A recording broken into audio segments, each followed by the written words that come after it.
A Kingdom's Long View. France, 1918. Nurse Evelyn Carter had spent weeks nursing Captain James Calloway back from the brink of death. But when he finally opened his eyes, he frowned at her, puzzled. "Who's James?" he asked. "That's not my name." Chapter 1. The Whispers of No Man's Land. The air hung thick and heavy, a suffocating blend of antiseptic, blood, and the ever-present damp earth that clung to everything in the makeshift field hospital. Evelyn Carter moved through the rows of cots, her footsteps muffled by the mud-caked floor, a practiced rhythm in the cacophony of groans and whispered prayers. The flickering gaslight cast long, dancing shadows, turning the canvas walls into a macabre theater of suffering. Another wave of wounded had arrived from the front, their bodies broken and torn, their spirits hanging by the thinnest of threads. Evelyn paused beside a young soldier, his face pale and gaunt, his chest rising and falling with shallow, ragged breaths.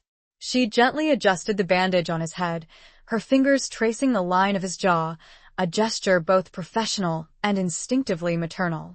She'd seen so much death these past few years, so much pain etched onto faces far too young. It had hardened her, yes, but it had also carved out a well of compassion within her that seemed to deepen with each passing day. She'd been stationed near Amiens for months, the relentless tide of war washing over them, leaving behind a residue of despair.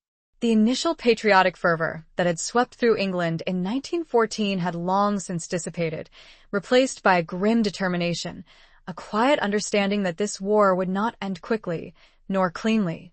Her own fiancé, Thomas, had been among the first wave of volunteers. His letters, initially filled with youthful bravado, had become shorter, more infrequent, the unspoken fear creeping between the carefully chosen words. The last letter, stained with mud and what looked suspiciously like blood, had arrived 3 months ago. Since then, silence. A silence more terrifying than any artillery barrage. She moved on, checking for drips, administering morphine, murmuring words of comfort that felt hollow even to her own ears. The constant strain, the lack of sleep, the endless parade of shattered bodies, it was all beginning to take its toll. She found herself staring out the tent flap, towards the distant rumble of artillery, a sound that had become the soundtrack to her life, and wondering if she would ever feel truly whole again. Then she saw him. Cot 37. Captain James Calloway. He'd been brought in 3 weeks ago, unconscious, clinging to life by the barest of margins. A head wound, severe blood loss, multiple fractures. The doctors had given him little chance of survival, but Evelyn had refused to give up.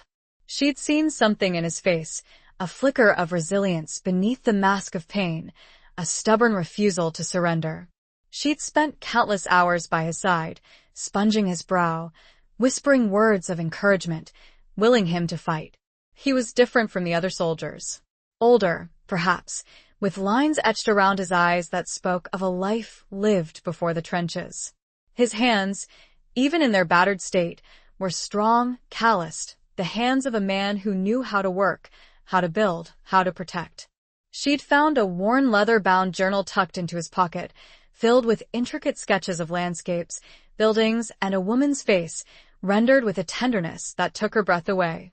The woman's image, repeated over and over, had the ghost of a warm smile on her lips, and eyes that were bright with an unspoken invitation. Who was she? A lover? A wife? Lost somewhere across the war-ravaged landscape? He'd stirred a few times, muttering in his sleep, his words fragmented, unintelligible. But his eyes had remained closed, his mind trapped in some dark, inaccessible place. Until tonight. As Evelyn approached his cot, she saw that his eyes were open.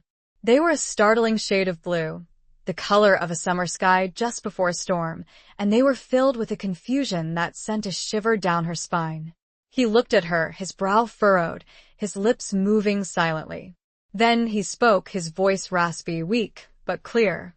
Who are you?" he asked, his gaze searching her face. Evelyn's heart skipped a beat. "I'm Nurse Carter," she said softly, reaching for his hand. "You're in a hospital. You were injured." He frowned, his eyes darting around the tent, taking in the rows of cots, the wounded men, the air of suffering. Hospital? You've been here for 3 weeks, she explained patiently. You were brought in from the front. You were badly hurt. He tried to sit up, wincing in pain. Evelyn gently pushed him back down. Don't try to move. You need to rest. He stared at her, his blue eyes clouded with bewilderment. James, they called me James, he murmured, his voice trailing off. You're Captain James Calloway, Evelyn confirmed, relief flooding through her. He was awake. He was alive. It was a miracle. He shook his head slowly, his expression shifting from confusion to something akin to fear. No, he whispered. That's not my name. He closed his eyes tight. When he opened them again, his focus had shifted to a small, mud-stained locket she'd found clutched in his hand when he was brought in. She'd carefully cleaned and placed it on the small table beside his cot. He reached a trembling hand toward the locket, but then stopped. What secret did that small, battered piece of metal hold? Chapter 2. A stranger's face in the mirror. The following days were a blur of tests, examinations, and whispered consultations between the doctors. The diagnosis was as baffling as it was devastating. Complete retrograde amnesia. Captain James Calloway, if that was indeed his name, had no memory of his past. His identity, his life, his experiences all were gone, wiped clean by the trauma of his injury. Evelyn watched him struggle, his frustration and fear palpable. He would stare at his reflection in the small, cracked mirror she'd brought him, his brow furrowed in concentration, as if trying to force the stranger staring back at him to reveal his secrets. He'd run his hands over his face, tracing the lines of his jaw, the curve of his cheekbones, searching for some familiar landmark in the unfamiliar landscape of his own features. It's like looking at a photograph of someone I should know, but don't, he said one afternoon, his voice laced with a profound sadness. There's a flicker, a ghost of recognition, but then it's gone. Evelyn sat beside him, her hand resting lightly on his arm. She'd grown accustomed to his presence, to the quiet strength that radiated from him, even in his weakened state. She felt a connection to him, a bond forged in the crucible of shared suffering, of his vulnerability and her unwavering care. It will come back, she said, trying to sound more confident than she felt. The doctors say it's possible. It just takes time. But she saw the doubt in his eyes, the fear that he might be forever lost, a stranger to himself. He picked up the journal again, the one she'd found in his pocket. He flipped through the pages, his fingers tracing the delicate lines of the sketches, the woman's face appearing again and again. Did I draw these? He asked, his voice hesitant. Evelyn nodded. They're beautiful, she said softly. You have a real talent. He closed the journal, his expression unreadable. But I don't remember her, he whispered. I don't remember drawing them. I don't remember anything. The silence stretched between them, punctuated only by the distant rumble of artillery and the muffled cries of the wounded. Evelyn felt a wave of empathy wash over her, a deep understanding of his isolation, his sense of being adrift in a sea of uncertainty. She knew what it was like to lose someone, to have a part of your life ripped away, leaving a gaping void that could never be truly filled. She tried to piece together fragments of information from his uniform, his meager belongings. His dog tags, identifying him as Captain James Calloway, were the only concrete evidence of his identity. But there was nothing else, no letters, no photographs, no personal effects that might offer a clue to his past. It was as if he'd materialized out of thin air, a soldier forged solely for the battlefield. One evening, as she was helping him change his bandages, she noticed a small, faded scar just below his left shoulder blade. It was an old scar, not from the war, and it was shaped like a crescent moon. Do you remember how you got this?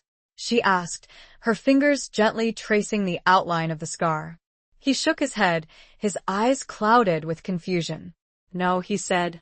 I don't remember anything. But as she moved her finger, there was a flicker in his eye. A spark of something. Later that night, after the lights had been dimmed and the hospital had settled into a restless slumber, Evelyn sat beside his cot, watching him sleep.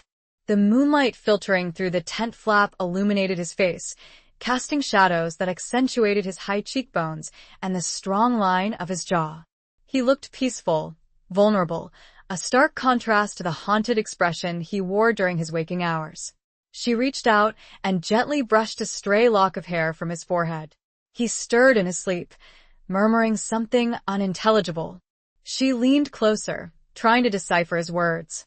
He repeated the phrase, his voice barely a whisper. Rose Garden.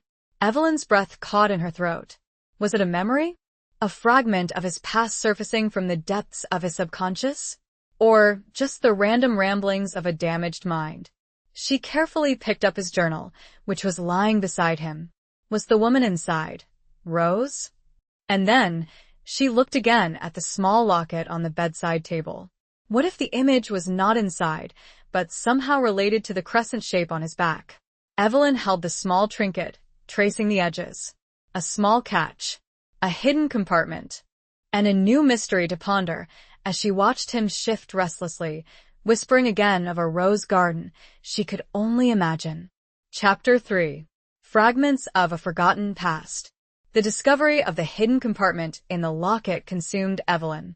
Inside, nestled on a bed of faded velvet, was not a picture, but a tiny, intricately carved wooden rose, no bigger than her thumbnail.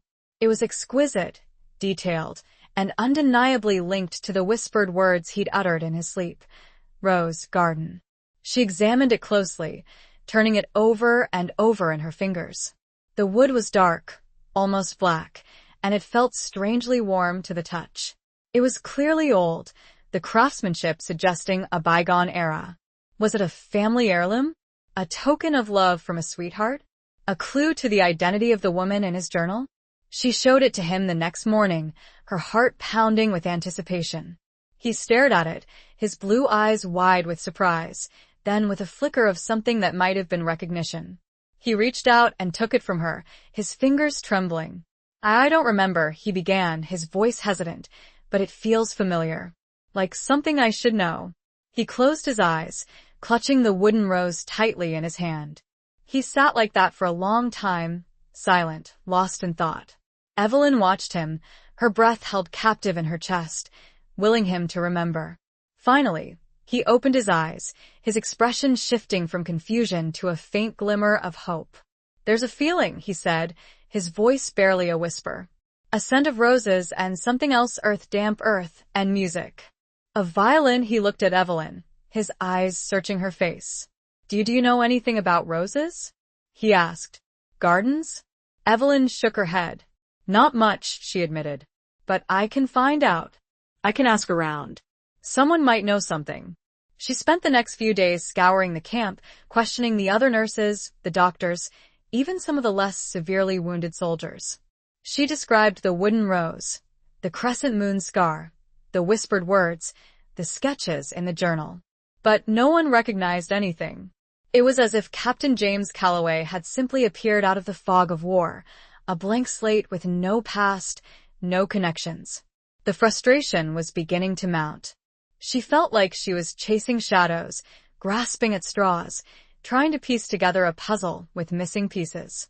And yet, she couldn't shake the feeling that she was close, that the answers were just out of reach.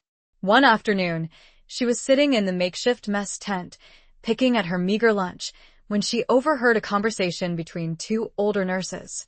They were talking about a nearby estate, a grand chateau that had been requisitioned by the army as an officer's hospital. Used to be famous for its gardens, one of the nurses was saying. Rose gardens, they said. Absolutely magnificent. Before the war, of course. Evelyn's heart skipped a beat. She approached them cautiously, her voice trembling slightly. Excuse me, she said. Did you say rose gardens? The nurses looked at her, surprised. Evelyn explained her situation, describing the wooden rose, the whispered words, the amnesiac soldier. The older of the two nurses, a woman named Madame Dubois, listened intently, her eyes narrowing in thought. There was a chateau not far from here, she said slowly. Belonged to the Dubois family, distant relatives of mine. Château de Fleur. Famous for its rose gardens. It was said to have every variety of rose imaginable. She paused. But the family, they were all lost. Killed in the early days of the war. The chateau is used by the British now.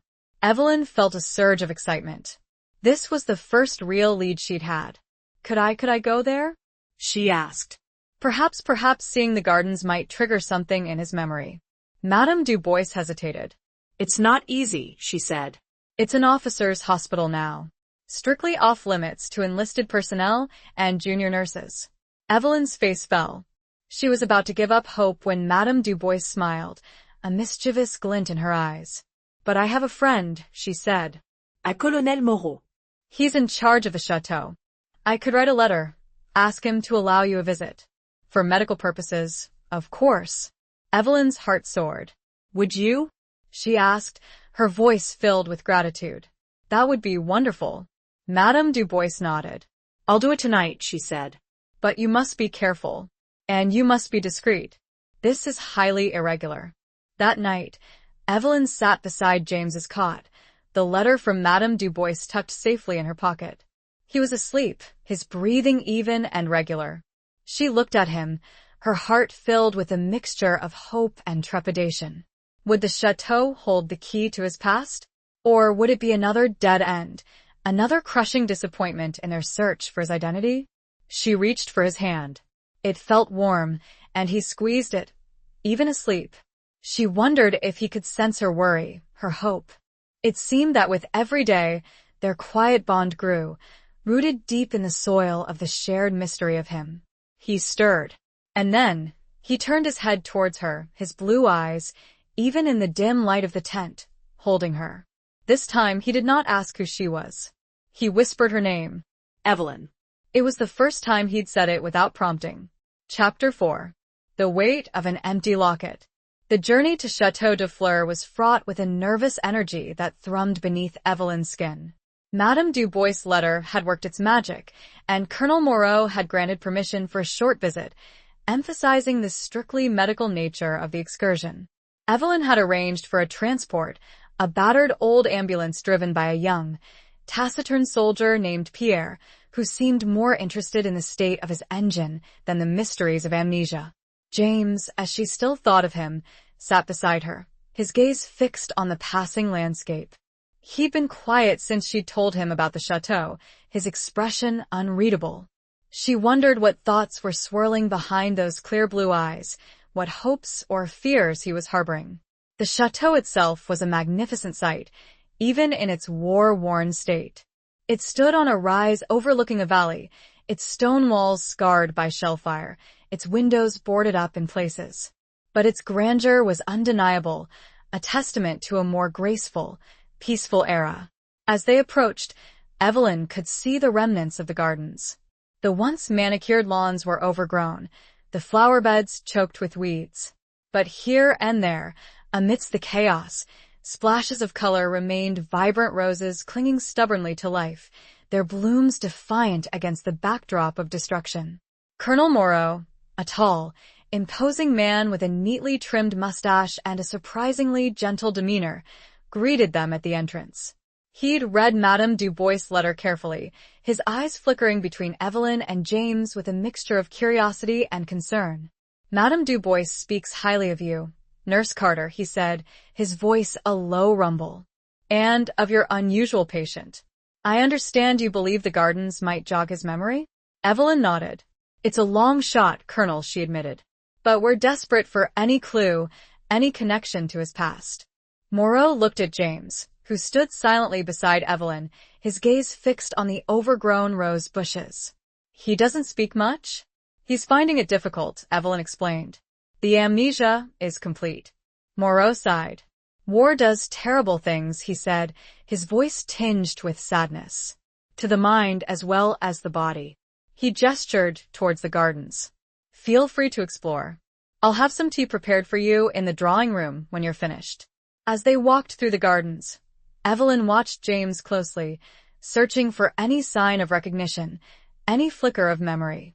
He moved slowly, his hand brushing against the thorny stems of the rose bushes, his eyes scanning the landscape with a quiet intensity.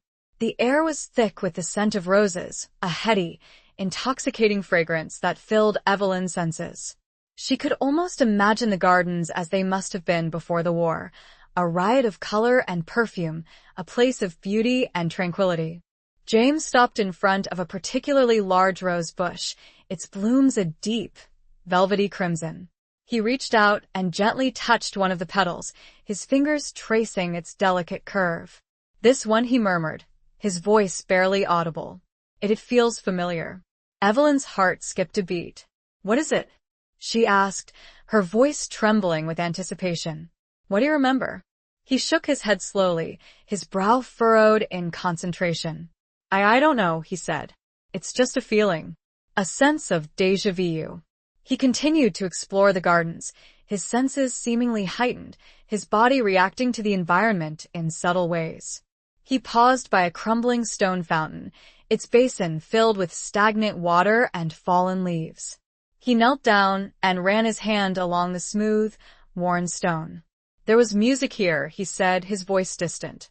A violin playing a waltz. He stood up and looked around, his eyes scanning the overgrown paths, the dilapidated gazebo, the remnants of a once grand terrace. He closed his eyes, as if trying to conjure up a vision from the past.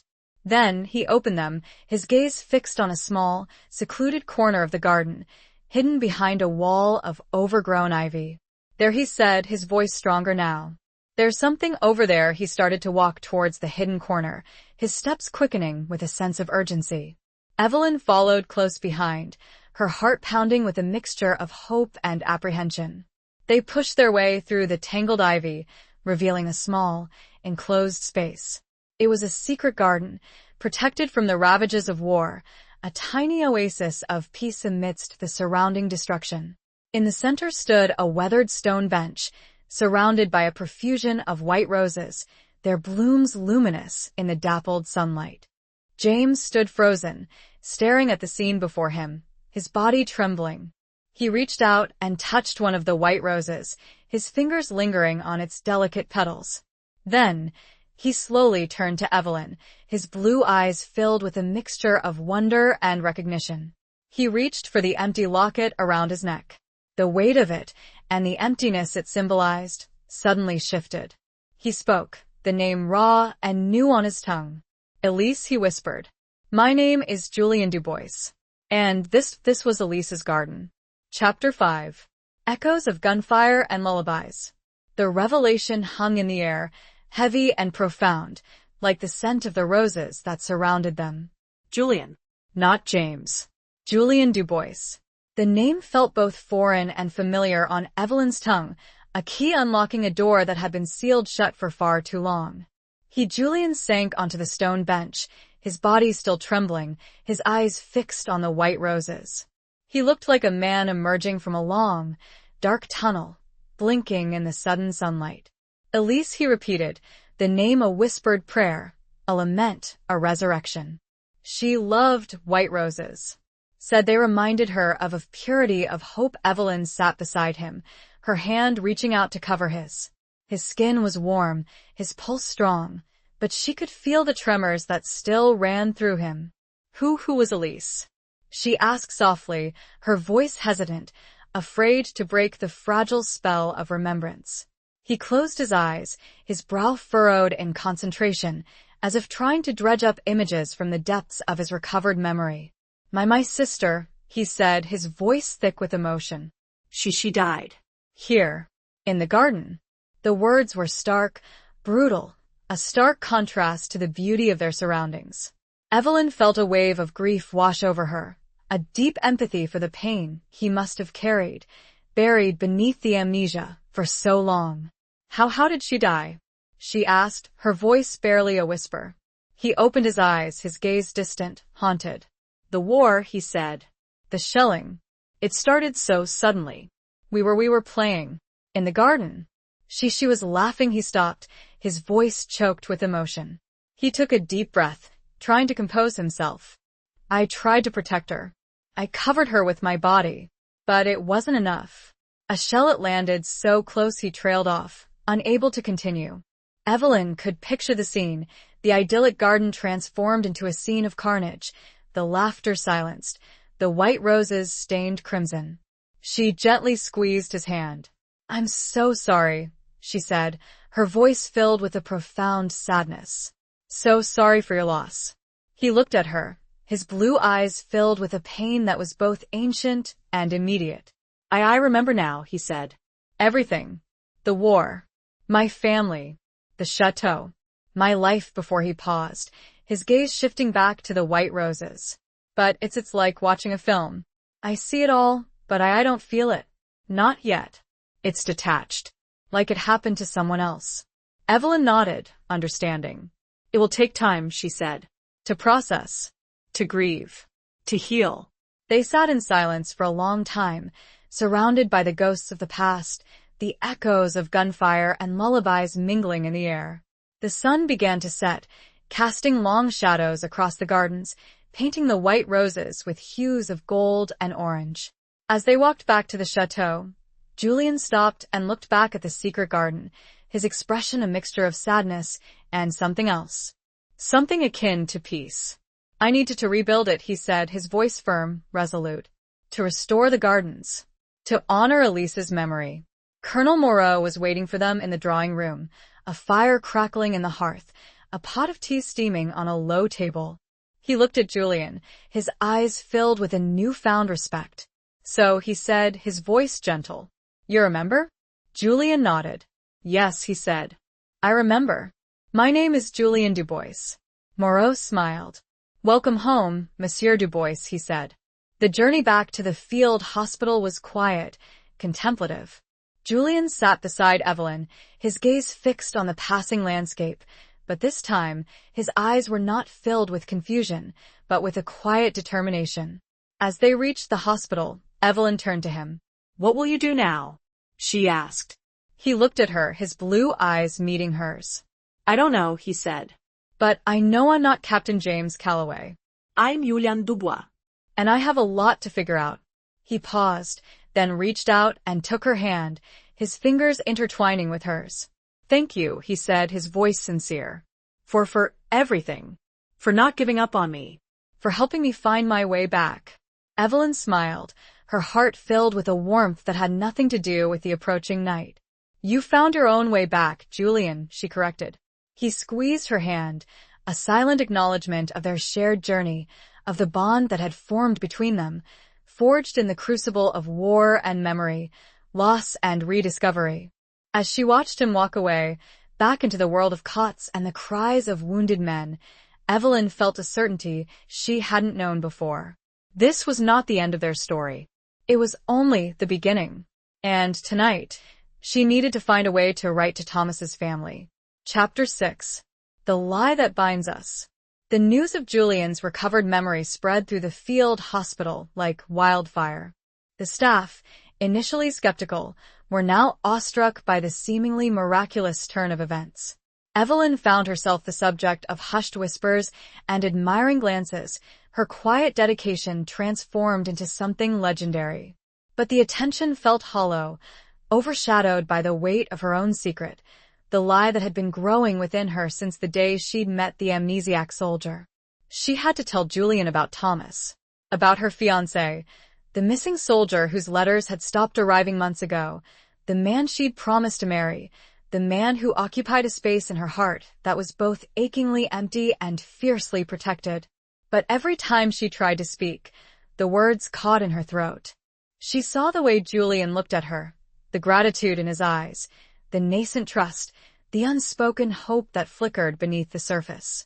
How could she shatter that fragile connection, introduce a ghost into their newly formed reality? She found herself avoiding him, seeking refuge in the endless tasks of the hospital, burying herself in the needs of the wounded. But even amidst the chaos, his presence lingered, a constant reminder of the conversation she was desperately trying to postpone. One evening, as she was preparing to leave for the night, she found him waiting for her outside the tent. He'd changed out of his hospital uniform and into a set of borrowed clothes, a simple shirt and trousers that somehow made him look even more civilian, more like the Julian Dubois he was reclaiming. "Evelyn," he said, his voice soft, his blue eyes searching her face. Can we talk?" Her heart sank. She knew this moment was inevitable, but she still felt unprepared, her carefully constructed defenses crumbling under his gaze. "Of course," she said, her voice trembling slightly. They walked in silence to a quiet corner of the camp, away from the noise and bustle of the hospital. The night air was cool, carrying the scent of damp earth and wood smoke. "I wanted to thank you again," he began, his voice hesitant. "For everything you've done. For believing in me, even when I didn't believe in myself." Evelyn forced a smile. "You did it yourself, Julian," she said. "You found your way back." He shook his head. "No," he said. "You were my anchor, my guide. You gave me hope." He paused, then reached out and took her hand, his fingers intertwining with hers. His touch sent a shiver down her spine, a mixture of warmth and guilt. I don't know what the future holds," he continued, "but I know that I want you to be a part of it. You've become important to me." The words hung in the air, heavy with unspoken meaning. Evelyn felt her heart constrict, her throat tightening with emotion. This was the moment. She had to tell him. "Julian," she began, her voice choked, there's something you need to know." She took a deep breath, trying to steady herself. Before the war, I was engaged. To be married." The words felt like a betrayal, a cruel twist of fate. She saw the flicker of confusion, then pain, in his eyes. The trust, the hope, began to crumble, replaced by a raw vulnerability. "Engaged?" he repeated, his voice barely a whisper. Evelyn nodded, tears welling up in her eyes. "His name is Thomas," she said. He's a soldier. He's been missing. For months." The silence stretched between them, thick with unspoken grief, with the weight of shattered expectations. Julian slowly withdrew his hand, his gaze dropping to the ground. "I didn't know," he said, his voice flat, devoid of emotion. "I'm sorry," Evelyn whispered, her voice choked with tears. "I should have told you sooner, but it was complicated." He looked up at her, his blue eyes filled with a mixture of sadness and understanding. "War makes everything complicated," he said. He turned and walked away, leaving Evelyn standing alone in the darkness, the weight of her secret a heavy burden on her heart. She watched him go, her vision blurred by tears, wondering if she'd just destroyed the fragile bond they'd forged, the hope of a future that had seemed so bright just moments before. She had broken his heart. She had probably broken her own. But worst of all, she was sure that wasn't all she was hiding. Why did she feel like Thomas's family had something to do with Julian? Chapter 7. Beneath the Scars of War. The days that followed were strained, marked by a palpable distance between Evelyn and Julian. They continued to interact within the confines of the hospital, their conversations polite but formal, devoid of the warmth and intimacy that had characterized their previous interactions. Evelyn felt a constant ache in her chest, a sense of loss that was both familiar and agonizingly new. She'd lost Thomas to the war, and now, it seemed, she'd lost Julian to the truth. She tried to focus on her work, immersing herself in the endless cycle of tending to the wounded, but her heart wasn't in it. Her thoughts kept returning to Julian, to the pain she'd seen in his eyes, the shattered hope that she'd been responsible for. She noticed that he was spending more and more time away from the hospital, often disappearing for hours at a time. She assumed he was visiting the Château de Fleur, trying to piece together the fragments of his past, to rebuild his life without her. One afternoon, she received a summons from Colonel Moreau. He requested her presence at the chateau, citing urgent matters related to Julian's ongoing recovery. Evelyn's heart pounded with a mixture of apprehension and a flicker of hope. Was this about Julian? Had he asked for her? When she arrived at the chateau, she was ushered into Moreau's office, a grand room filled with antique furniture and the lingering scent of old books and cigar smoke. Moreau greeted her with a somber expression. "Nurse Carter," he said, his voice grave. "I'm afraid I have some difficult news." Evelyn's heart sank. "What is it?" she asked, her voice trembling. "Is it Julian?" Moreau nodded. "He's been investigating his family's history," he said, "trying to uncover the details of their deaths. And he's discovered something disturbing." He paused, then handed Evelyn a faded, yellowed document. It was a letter, dated 1915, addressed to a Lieutenant Colonel Alastair Fairbanks. The name struck a chord, a faint, unsettling resonance in Evelyn's memory. She scanned the letter, her eyes widening in disbelief. It was a report detailing the circumstances of the Dubois family's deaths. It confirmed that they had been killed during a shelling attack, but it also mentioned a survivor. A young boy, rescued from the rubble, taken to England for his safety. And then she saw it. The name of the boy, Julian Dubois. And the name of the family who had taken him in. The Fairbanks. Evelyn's blood ran cold. The Fairbanks. Thomas's family. Thomas's father, Lieutenant Colonel Alastair Fairbanks, was the man who had orchestrated Julian's rescue, the man who had raised him as his own, concealing his true identity, erasing his past. The lie that had bound Evelyn to Thomas was now inextricably linked to Julian's lost past. The pieces of the puzzle were falling into place, revealing a picture that was far more complex and devastating than she could have ever imagined. "He knows," Evelyn whispered, her voice hoarse. "Julian knows about the Fairbanks. About Thomas." Moreau nodded. "He found some old correspondence," he said. "Letters between his father and Colonel Fairbanks. He knows that Fairbanks took him in, changed his name, kept him from his true heritage." "And Thomas?" Evelyn asked, her voice barely a whisper. "Does he know about Thomas?" Moreau hesitated. "He knows that Fairbanks had a son," he said. "A soldier. He doesn't know about your engagement." Evelyn felt a wave of relief, followed by a surge of guilt. She had to tell him. She had to tell him the whole truth, no matter how painful it might be. She found Julian in the secret garden, sitting on the stone bench, surrounded by the white roses. He looked up as she approached, his expression unreadable. "Evelyn," he said, his voice flat, devoid of emotion. She sat beside him, her heart pounding in her chest. "Julian," she began, her voice trembling. "I need to tell you something. Something I should have told you a long time ago." She took a deep breath, steeling herself for the pain she knew was coming. "Thomas Fairbanks is my fiancé," she said.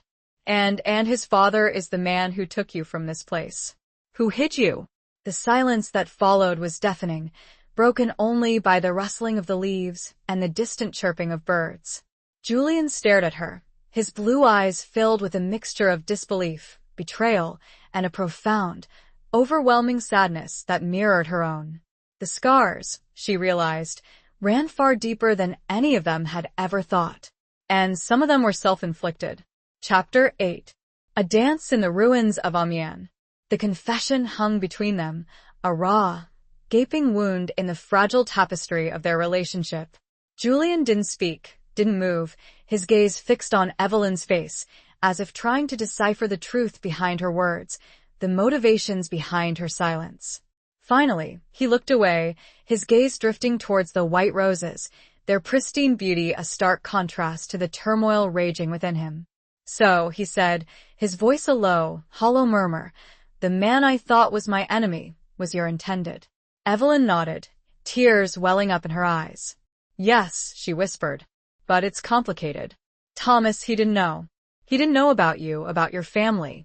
His father kept it a secret." Julian turned back to her, his blue eyes filled with a pain that mirrored her own. "And you?" he asked. "How long have you known?" Evelyn hesitated. "I suspected something," she admitted.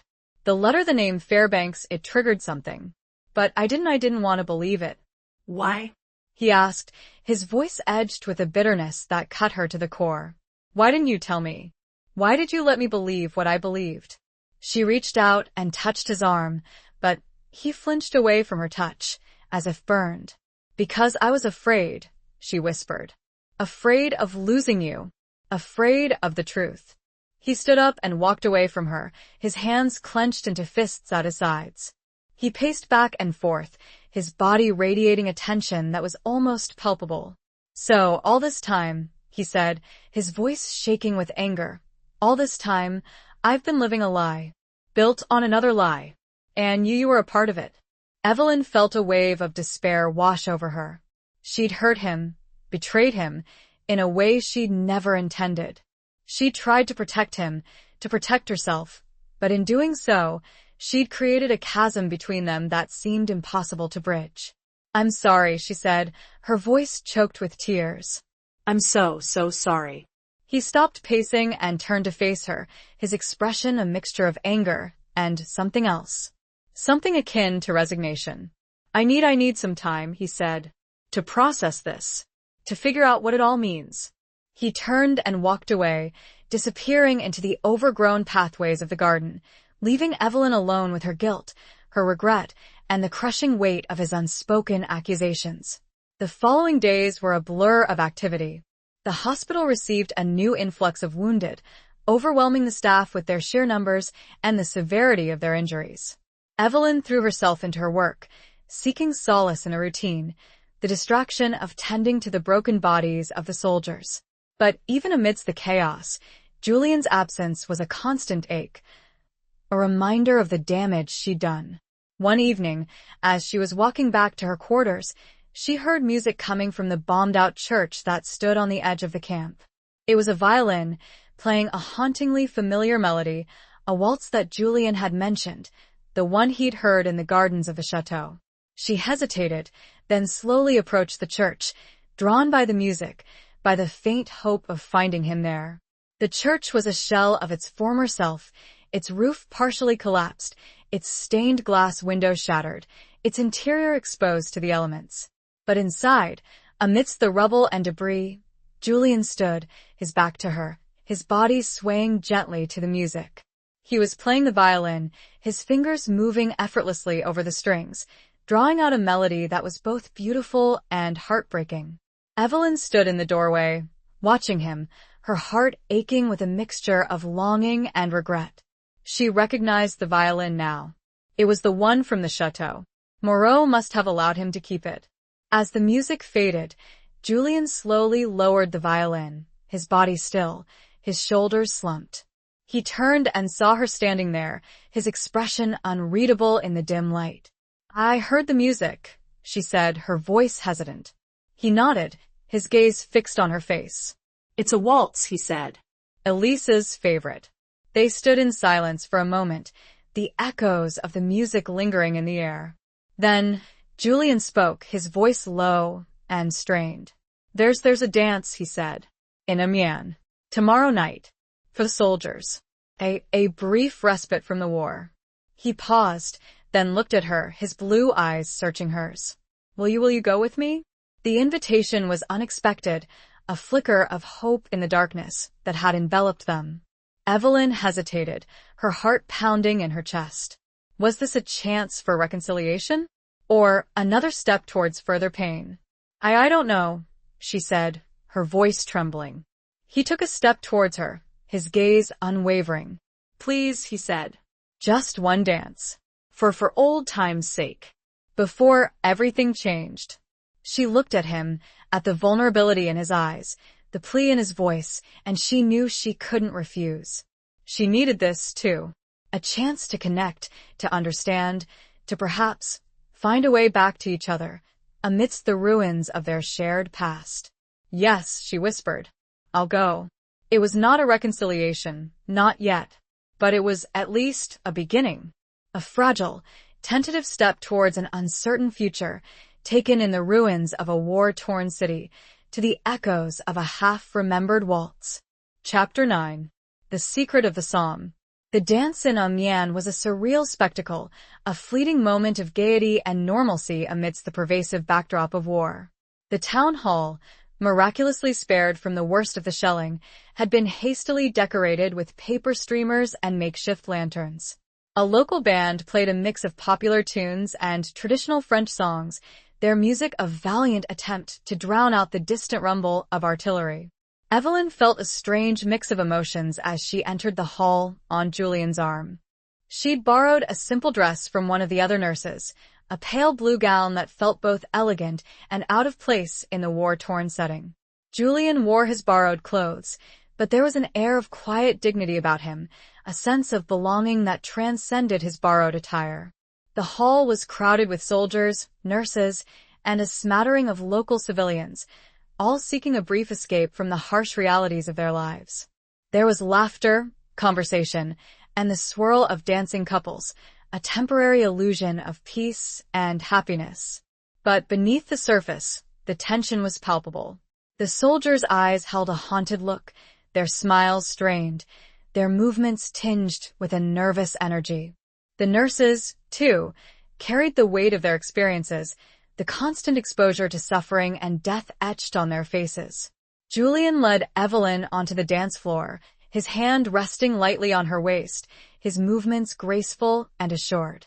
They danced in silence for a while, their bodies swaying to the music, their eyes locked in a gaze that was both hesitant and searching.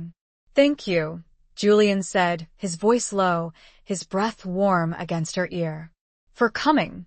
Evelyn nodded, her throat tight with emotion. "Thank you for asking me," she whispered. They continued to dance, the music weaving a spell around them, creating a temporary bubble of intimacy in the crowded hall. But the unspoken questions, the unresolved issues, still lingered between them, a silent barrier that prevented them from truly connecting. As the music changed to a slow waltz, Julian pulled her closer, his hand tightening on hers. He looked at her, his blue eyes filled with a mixture of sadness and something else. Something that looked like longing. "I've been doing a lot of thinking," he said, his voice barely audible above the music. "About everything." About my past.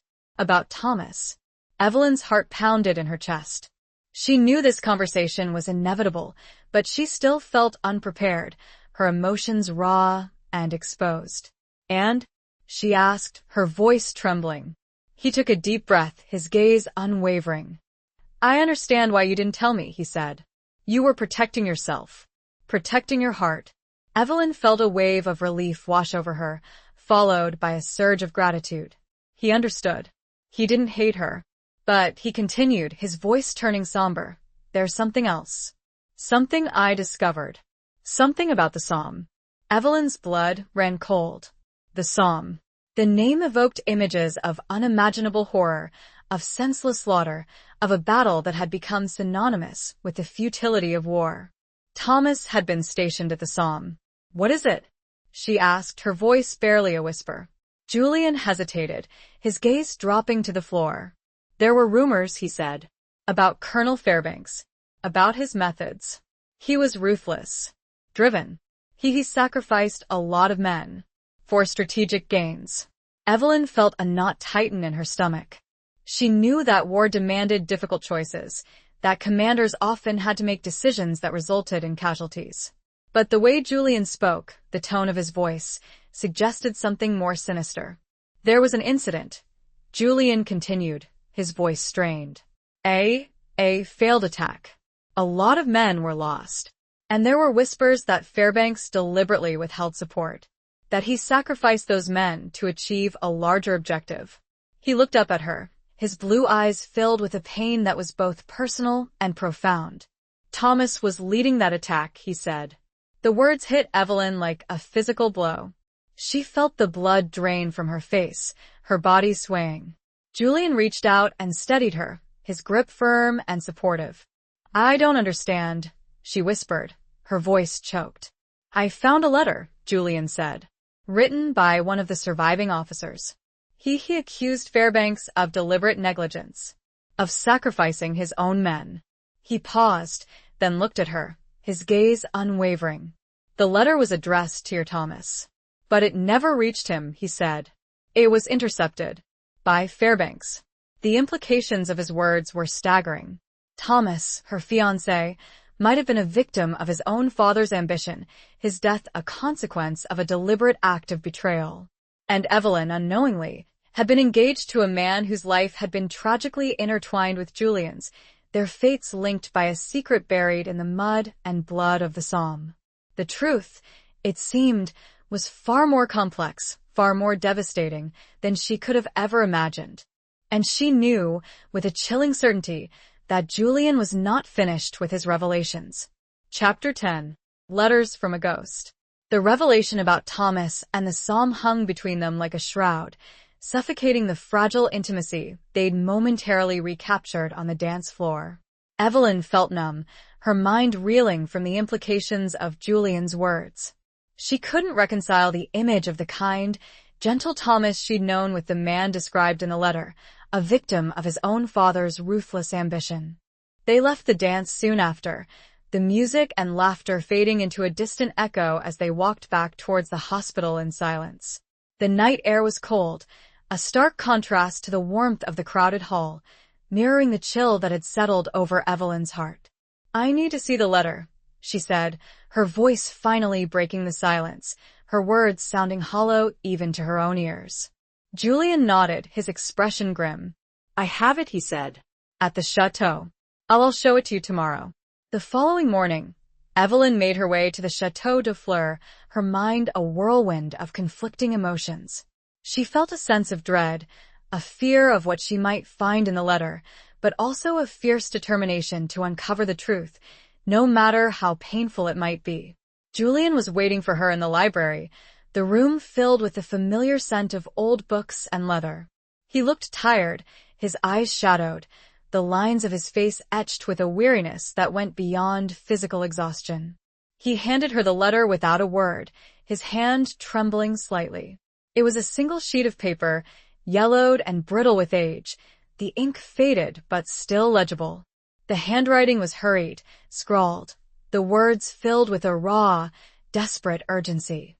Evelyn began to read, her heart pounding in her chest. The letter was dated July 1916, written during the height of the Battle of the Somme. It was from a Captain Robert Matthews, addressed to Lieutenant Thomas Fairbanks. Matthews described the attack in graphic detail, the chaos, the carnage, the overwhelming German firepower. He recounted how their unit had been pinned down, cut off from support, their pleas for reinforcements ignored. He accused Colonel Fairbanks of deliberately withholding the necessary troops, of sacrificing their lives to achieve a strategic breakthrough further down the line. "We were betrayed, Thomas," Matthews wrote. "Your father, he left us to die. He knew we were doomed, but he did nothing. He sacrificed us for his own glory." The words hit Evelyn like a physical blow. She felt a wave of nausea, her vision blurring. She had to sit down, her legs suddenly weak and unsteady. Julian watched her, his expression a mixture of concern and pity. He knelt beside her, his hand reaching out to touch her arm, but she flinched away from his touch. I can't believe it," she whispered, her voice choked with emotion. "Thomas, he couldn't." Julian didn't say anything, his silence a tacit confirmation of her worst fears. He knew, as she did, that the letter spoke the truth, that Thomas had been a victim, not a hero, his death a consequence of his own father's betrayal. Evelyn reread the letter, her eyes lingering on the final paragraph. "I'm writing this to you, Thomas, because I believe you deserve to know the truth," Matthews wrote. "Your father, he's a monster.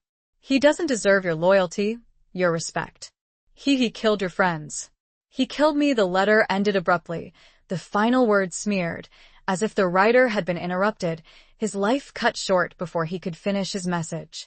Evelyn felt a surge of anger, a fierce, burning rage directed at Colonel Fairbanks, the man who had stolen Julian's past and Thomas's future, the man who had orchestrated so much pain and suffering. "He got away with it," she said, her voice trembling with fury. He was never held accountable. He continued his career, his climb to power." Julian nodded, his expression grim. "He was a powerful man," he said. "Well connected. He covered his tracks."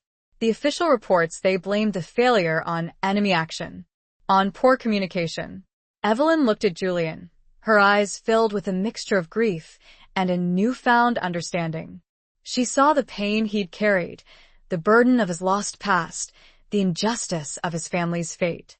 And she saw, too, the connection between their lives, the tragic irony of their intertwined destinies. We're connected," she said, her voice barely a whisper. By this. By the war. By the Fairbanks." He nodded, his blue eyes meeting hers. "Yes," he said. "We are." He handed her another small stack of papers. More letters. These, between Alistair Fairbanks and Julian's father. Correspondence about taking the orphan Julian to safety. They were cold, calculating. It was clear Fairbanks saw an opportunity even then. She reached out and took his hand, her fingers intertwining with his. This time, he didn't pull away. Their shared grief, their shared loss, had created a bond between them, a connection that transcended the lies and betrayals of the past. As Evelyn read, a dreadful thought, a horrifying possibility, began to take shape in her mind. What if Thomas had known? What if he had discovered the truth somehow, before he died? What if that was why he had stopped writing? Chapter 11. The Price of a Promise. The possibility that Thomas might have known the truth about his father's actions consumed Evelyn. It gnawed at her, a constant, unsettling presence that overshadowed her grief and her burgeoning connection with Julian. She had to know. She had to find out if Thomas had discovered the truth before he died, if his silence in the months leading up to his disappearance had been a sign of his disillusionment, his despair. She spent hours poring over Thomas's old letters, the ones she kept tucked away in a small wooden box, rereading them with a new perspective, searching for any hint, any clue that might shed light on his state of mind. The early letters were filled with youthful enthusiasm, with patriotic fervor and declarations of love. But as the war dragged on, his tone changed. The optimism faded, replaced by a growing weariness, a sense of disillusionment with the war and its endless cycle of violence. She found one letter, dated a few weeks before his disappearance, that stood out. It was shorter than the others, more cryptic, filled with a sense of unease that she hadn't noticed before. "Things here are not what I expected," he'd written. "There's a darkness, a corruption that I can't ignore. I'm starting to question everything. My duty, my loyalty, my beliefs." The words resonated with Evelyn, confirming her suspicions. Thomas had been struggling with something, grappling with a truth that was threatening to shatter his world. She decided to seek out Madame Dubois, the older nurse who had helped her visit the Château de Fleur. Madame Dubois had connections, a network of contacts throughout the region, and Evelyn hoped she might be able to provide some information about Colonel Fairbanks, about his activities during the war. She found Madame Dubois in the hospital laundry, sorting through piles of linen, her face lined with weariness. She listened intently as Evelyn explained her concerns, her eyes narrowing in thought. "Fairbanks," she said, her voice low, thoughtful. "He was a controversial figure. Ruthless. Ambitious. He made a lot of enemies." She paused, then looked at Evelyn, her gaze unwavering. "There were rumors," she said, "about his involvement in certain operations. Unofficial operations. Things that the army didn't want to be made public." Evelyn's heart pounded in her chest. "What kind of operations?" she asked, her voice trembling. Madame Dubois hesitated. "There was talk of secret missions," she said. "Behind enemy lines. Espionage. Sabotage. Things that required a certain disregard for the rules." She paused again, then looked at Evelyn, her expression grave. "There was also talk of a network," she said. "A group of officers loyal to Fairbanks. Men who shared his methods. His ambitions." Evelyn felt a chill run down her spine. The picture that was emerging was becoming increasingly clear and increasingly disturbing. Colonel Fairbanks had not only been ruthless on the battlefield, but he'd also been involved in clandestine activities, surrounded by a circle of loyal followers who shared his disregard for the rules of war. "Do you know if Thomas was involved in any of this?" Evelyn asked, her voice barely a whisper. Madame Dubois hesitated. "I don't know for sure," she said. "But there were whispers that he was being groomed by his father to follow in his footsteps." The words hit Evelyn like a physical blow. She felt a wave of nausea, her vision blurring. She had to sit down, her legs suddenly weak and unsteady. I need to find out more," she said, her voice choked with emotion. "I need to know the truth. About Thomas. About everything." Madame Dubois nodded. "I'll make some inquiries," she said. "I have contacts. People who know things. But it will take time. And it could be dangerous." Evelyn looked at her, her eyes filled with a newfound determination. "I don't care," she said. "I have to know." She thought of Julian, too. How all this related to him. That night, Evelyn sat alone in her quarters, the small wooden box containing Thomas's letters open on her lap. She reread the cryptic letter, the one that hinted at his growing disillusionment, and a new thought struck her. A promise. She and Thomas had made each other a promise, a vow to always be honest, to always share their doubts, their fears, their hopes. It was a promise they'd made before the war, a testament to their love, their trust, their commitment to each other. And now, Evelyn realized, she had broken that promise. She'd kept secrets from Thomas, hidden her growing feelings for Julian, concealed the truth about his father. She'd betrayed him, in a way, just as his father had betrayed him on the battlefield. And as she thought of promises, she knew what was missing from Julian's recovered memories. The promise his parents had made him when they sent him away. The reason he had no memory. It had been blocked, for his own safety. Chapter 12. Betrayal in the Candlelight. The realization that Julian's amnesia might have been deliberately induced, a protective measure orchestrated by his parents before their deaths, sent Evelyn on a new quest. She needed to understand the circumstances surrounding his departure from France, the details of the agreement between his father and Colonel Fairbanks. She returned to the Château de Fleur, seeking access to any remaining documents, any records that might shed light on the past. Colonel Moreau, initially hesitant, eventually relented, granting her permission to search the chateau's archives, a dusty, neglected room filled with boxes of old papers, letters, and ledgers. Evelyn spent hours poring over the documents, her eyes scanning the faded ink, the brittle pages, searching for any mention of Julian, of his family, of the arrangement with Fairbanks. The air was thick with dust, the silence broken only by the rustling of paper and the occasional cough from Evelyn as she inhaled the accumulated dust of decades. She found records of the chateau's requisition by the army, inventories of furniture and valuables, and correspondence between Colonel Moreau and his superiors. But there was nothing about Julian, nothing about his escape from France. Just as she was about to give up, she stumbled upon a small, wooden box tucked away in a corner of the room. It was locked, but the key was still in the lock, as if it had been forgotten, overlooked. She opened the box with trembling hands, her heart pounding with anticipation.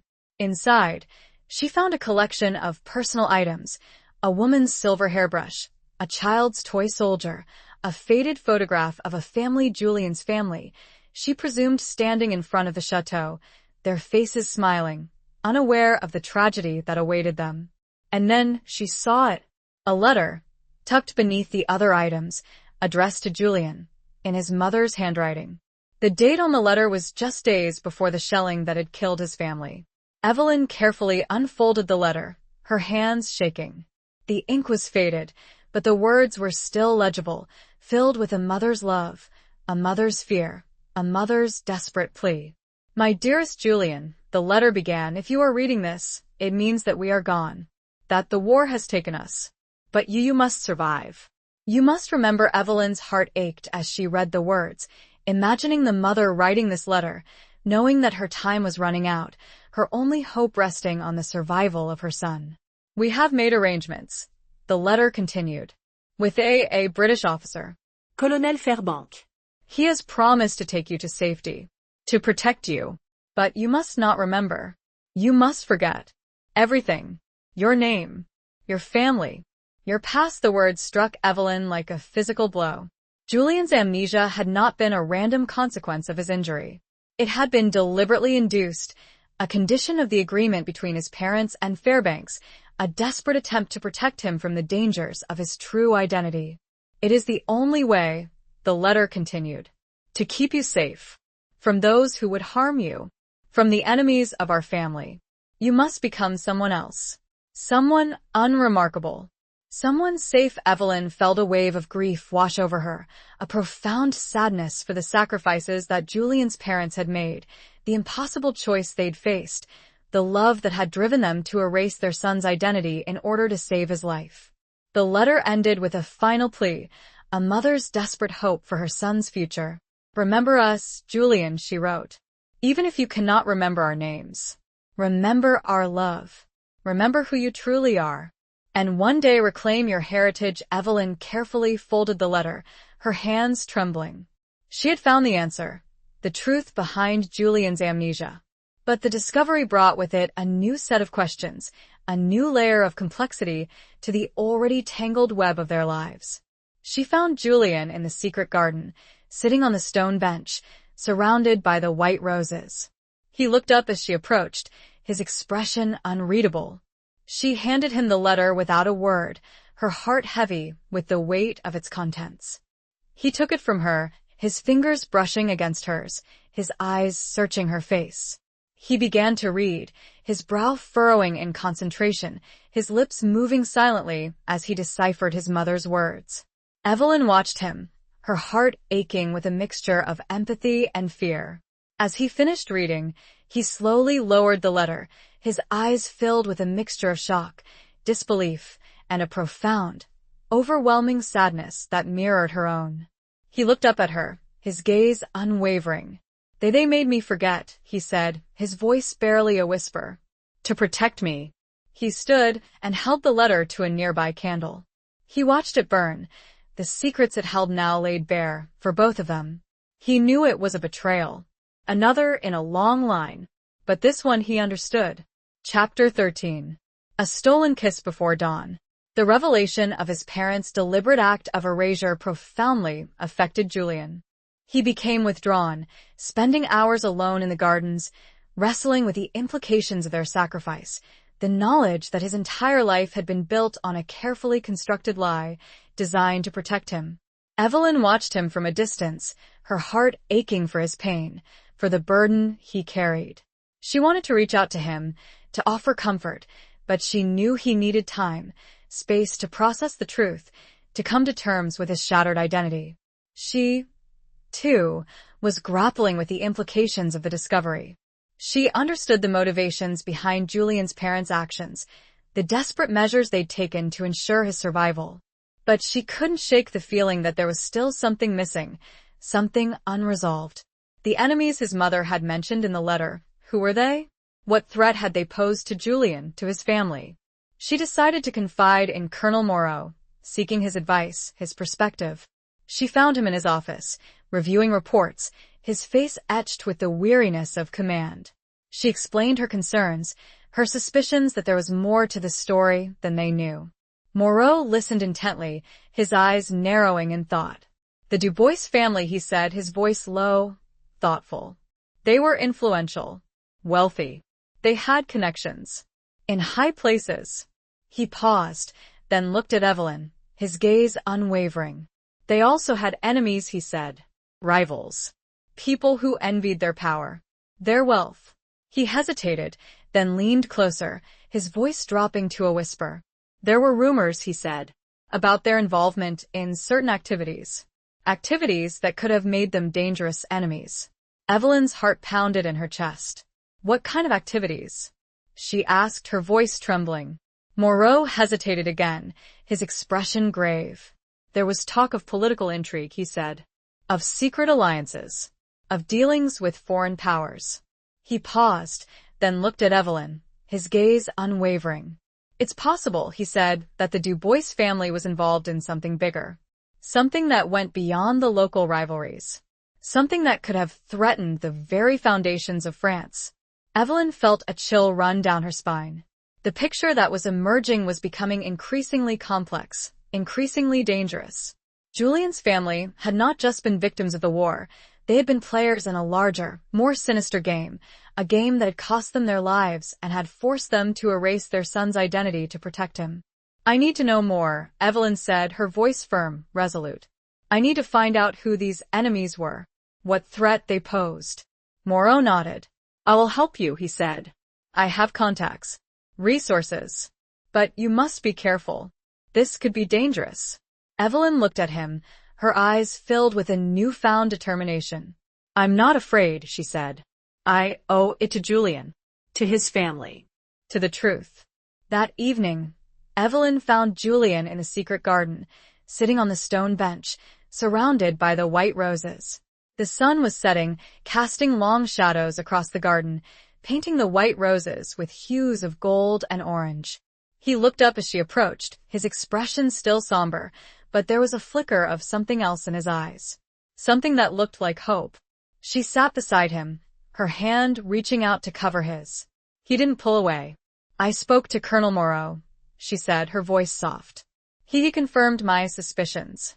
Your family, they were involved in something bigger. Something dangerous." Julian nodded, his gaze fixed on the roses. I suspected as much," he said. "The letter, my mother's words, they hinted at something more."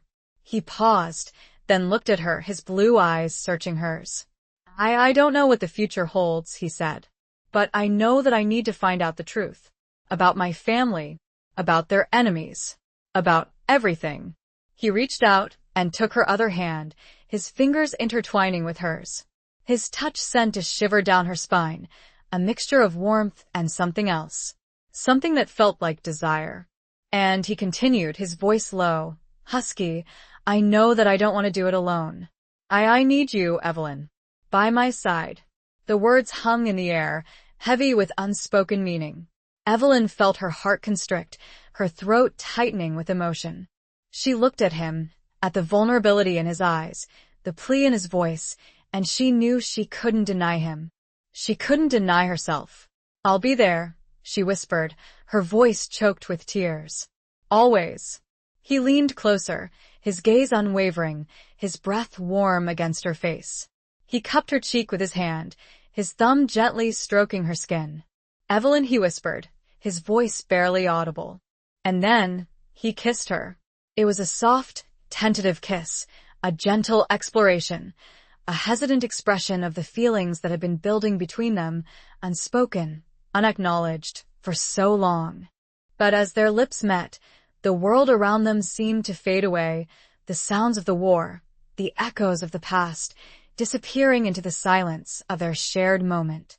It was a kiss stolen before dawn, a promise of a future that was still uncertain, still fragile, but filled with a hope that was as defiant and as beautiful as the white roses that surrounded them. The kiss was a risk, a gamble, but it was, at that moment, the only thing that mattered. Chapter 14. The Truth Buried in Flanders Fields. The stolen kiss lingered between them, a fragile bridge across the chasm of their complicated pasts and uncertain future. It was a moment of undeniable connection, a spark of hope amidst the darkness of war and secrets. But it also served as a catalyst, a turning point that propelled them forward in their quest for the truth. Evelyn and Julian began working together, combining their knowledge, their resources, their determination.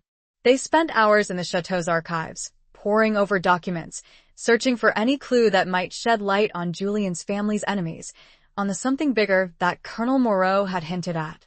They discovered that Julian's father, Henri Dubois, had been a prominent figure in French politics, a member of parliament with close ties to the military and intelligence services. He'd also been a vocal critic of certain factions within the government, factions that advocated for a more aggressive, expansionist foreign policy. They found letters, correspondence with other influential figures, hinting at secret meetings, clandestine negotiations, and veiled threats. The picture that emerged was one of a complex web of political intrigue, of rivalries and alliances that extended far beyond the borders of France. They also discovered that Colonel Fairbanks had been more than just a rescuer of orphan children. He'd been a key player in British intelligence, a master spy with a reputation for ruthlessness and a penchant for operating in the shadows. His involvement in Julian's life, it seemed, had been far more calculated, far more strategic than they'd initially realized. One evening, while searching through a box of old maps and military documents, Evelyn stumbled upon a faded, hand-drawn map of Flanders Fields, the site of some of the most brutal fighting of the war. The map was marked with various symbols, annotations, and cryptic notations. Julian recognized the map. "It's a map of the front lines," he said. "Near where my family died." He pointed to a specific location, a small village marked with a red circle. "This is where the shelling occurred," he said. "Where the chateau was." Evelyn examined the map closely, her eyes scanning the markings, the annotations. She noticed a small symbol, a stylized serpent, drawn near the red circle. "What's this?" she asked, pointing to the serpent. Julian shook his head. "I don't know," he said. "I don't recognize it." Evelyn felt a sense of unease, a nagging feeling that the symbol was significant, that it held a key to understanding the events surrounding Julian's family's deaths. She decided to consult Madame Dubois again, hoping that her network of contacts might be able to shed light on the symbol's meaning. Madame Dubois examined the map, her eyes narrowing in thought. The serpent, she said, her voice low, thoughtful. It's a symbol of an organization, a secret society. She paused, then looked at Evelyn, her expression grave. They call themselves Le Serpent Noir, she said. The Black Serpent. They're powerful, ruthless. They operate in the shadows. They control many things. Evelyn's blood ran cold. The Black Serpent. The name evoked images of darkness, of conspiracy, of a hidden force that had played a role in Julian's family's destruction. What do they want? Evelyn asked, her voice trembling. Madame Dubois shook her head. No one knows for sure, she said. They're secretive, but they're involved in many things. Politics, espionage. Va. They seek power, control. She paused, then looked at Evelyn, her gaze unwavering. Your Henri Dubois, he was a threat to them, she said. He knew too much. He was trying to expose them, and they silenced him. The truth was finally out. Julian's family had not been random victims of the war. They'd been targeted, assassinated by a secret society that had sought to eliminate a threat to their power. And Julian, the sole survivor, had been spared only because of a carefully orchestrated plan, a desperate gamble by his parents to protect him. But, Evelyn suspected, the Black Serpent would not forget. And if Julian continued to search for answers, continued to uncover the organization's carefully guarded secrets, he would be in more danger than any battlefield could present. The time for whispered secrets was over. Chapter 15. The Reckoning of Identity. The revelation of Le Serpent Noir's involvement in his family's assassination sent Julian spiraling. He became obsessed with uncovering the organization's secrets, with exposing their crimes, with bringing them to justice. He spent every waking moment immersed in research, poring over documents, maps, and letters, his mind consumed by a burning desire for revenge. Evelyn watched him with growing concern. She understood his anger, his grief, his need for retribution. But she also feared for his safety, for the risks he was taking. Le Serpent Noir was a powerful, ruthless organization, and Julian was walking a dangerous path, one that could lead to his own destruction. She tried to reason with him, to persuade him to be more cautious, to let the authorities handle the investigation. But he was consumed and would not listen. They killed my family, he said, his voice filled with a raw, burning anger. They destroyed my life. I won't rest until they're brought to justice. Evelyn knew she couldn't stop him, but she could support him, protect him as best she could. She continued to work alongside him, researching, investigating, gathering information. They discovered that Le Serpent Noir had roots that stretched back centuries, a secret society that had influenced French politics, manipulated events, and eliminated its enemies with ruthless efficiency. They found evidence of their involvement in assassinations, conspiracies, and acts of sabotage, all designed to further their own agenda. They also discovered that Colonel Fairbanks had been more than just an acquaintance of Henri Dubois. He'd been a member of Le Serpent Noir, a key operative in their network, tasked with infiltrating the British intelligence services and manipulating events to their advantage. The pieces of the puzzle were falling into place, revealing a picture that was far more complex, far more sinister than they'd initially imagined. Julian's life, his family's fate, had been intertwined with a secret war, a battle between powerful forces that had been raging for centuries. One evening, as they were working late in the chateau's library, Julian stumbled upon a hidden compartment in an old desk. Inside, he found a small, leather-bound book, its pages filled with names, dates, and cryptic notations. He recognized the handwriting. It was his father's. It's a ledger, he said, his voice trembling. A record of Le Serpent Noir's members. Their activities.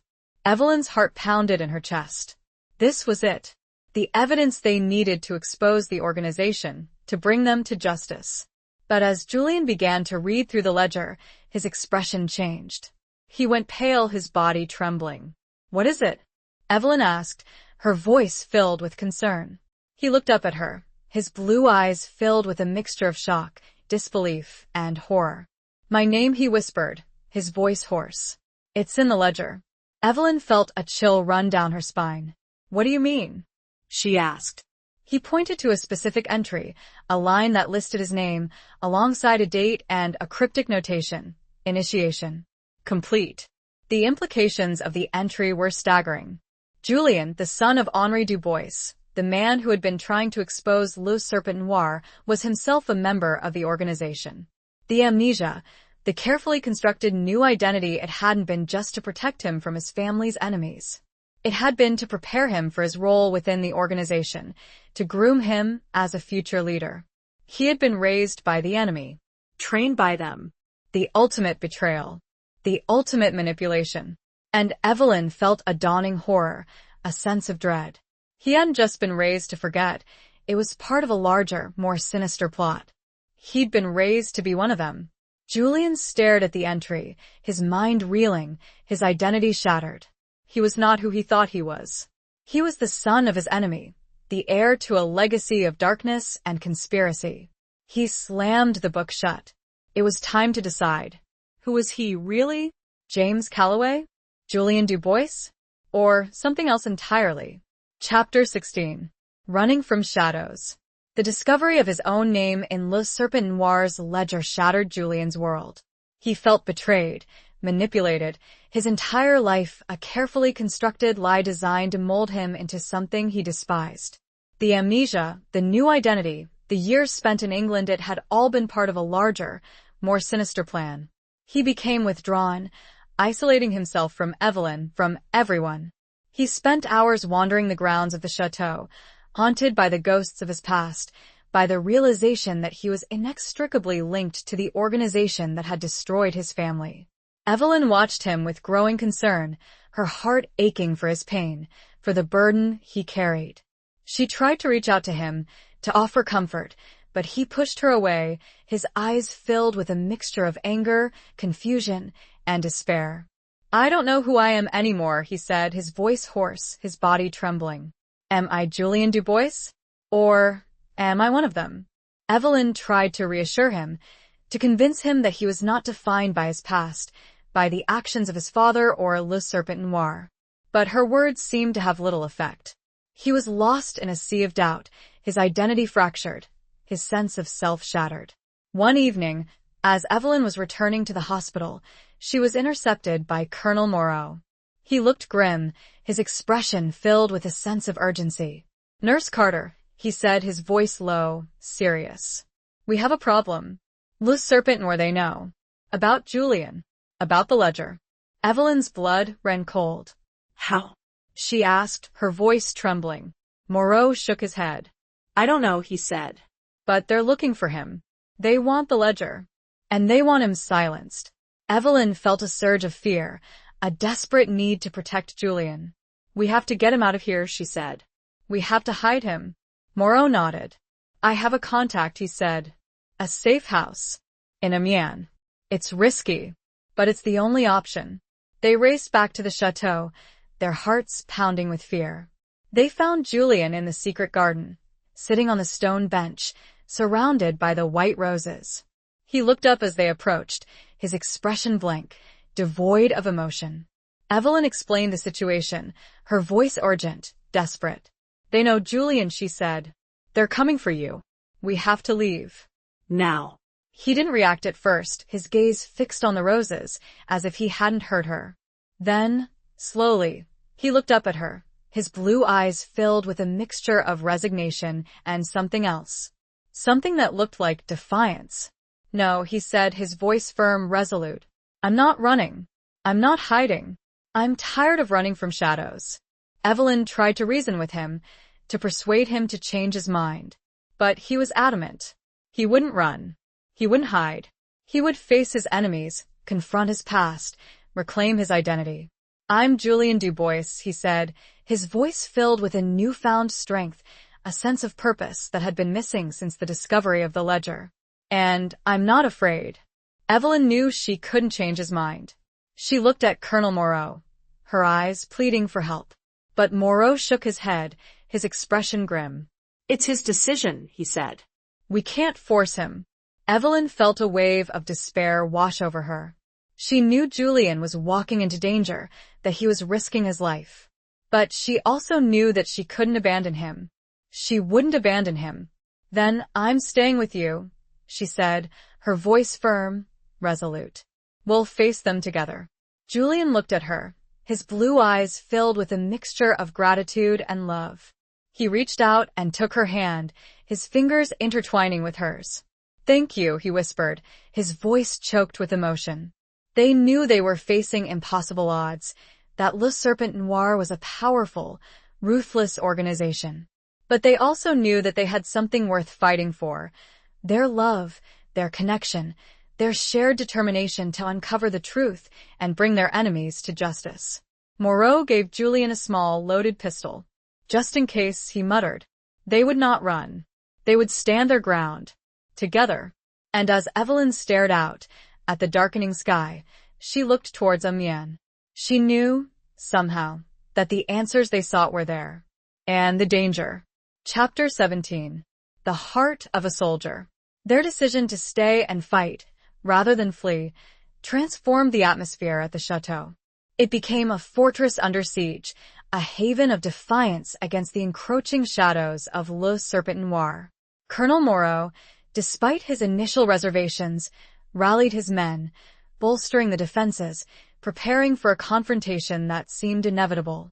Evelyn, despite her fear, found a newfound strength, a sense of purpose that transcended her role as a nurse. She became Julian's confidant, his strategist, his partner in a desperate gamble against a powerful enemy. They spent hours reviewing the ledger, analyzing the names, the dates, the cryptic notations, trying to decipher Le Serpent Noir's network, their plans, their weaknesses. They discovered that the organization had infiltrated every level of French society, from the military and intelligence services to the government and the judiciary. Their reach was vast, their influence pervasive. They also discovered that Le Serpent Noir was planning something big, something that could destabilize the country, shift the balance of power in the war.